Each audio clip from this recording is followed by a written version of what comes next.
आजीच्या विधीसाठी आल्या आणि काळाने घातला घाला 3 मुलींचा बुडून मृत्यू. एक अत्यंत हृदयद्रावक आणि मन हेलावून टाकणारी घटना चंदगड तालुक्यातील हुंदळेवाडी येथून समोर आली आहे.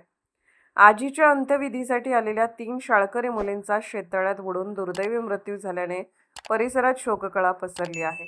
ही दुर्दैवी घटना सोमवारी 25 तारखेला दुपारी सुमारे 4 वाजण्याच्या सुमारास घडली. मृत मुलींमध्ये धनुष्का पुंडलिक सांबरेकर वय 15, रिया चंद्रकांत सांबरेकर वय 12 आणि स्वराज जयवंत नाईक वय 13 यांचा समावेश आहे. मिळालेल्या माहितीनुसार रिया आणि अनुष्का यांच्या वडिलांची आई तसेच स्वरा हिच्या आईची आई असलेल्या सुशीला सांबरेकर यांचे 8 दिवसापूर्वी निधन झाले होते. त्यांच्या विधी कार्यासाठी या तिन्ही मुली आपल्या आईवडिलांसह हुंदळेवाडी येथे आल्या होत्या. दरम्यान दुपारच्या सुमारास या तिघी शेततळ्याजवळ गेल्या असता पाण्यात बुडून त्यांचा दुर्दैवी मृत्यू झाला. घटनेची माहिती मिळताच ग्रामस्थ आणि प्रशासनाने घटनास्थळी धाव घेतली.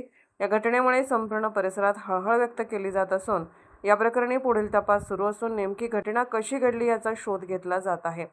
एका कुटुंबावर दुःखाचा डोंगर कोसळलेला असतानाच या तिन्ही चिमुकल्यांच्या मृत्यूने संपूर्ण परिसर सुन्न झाला आहे.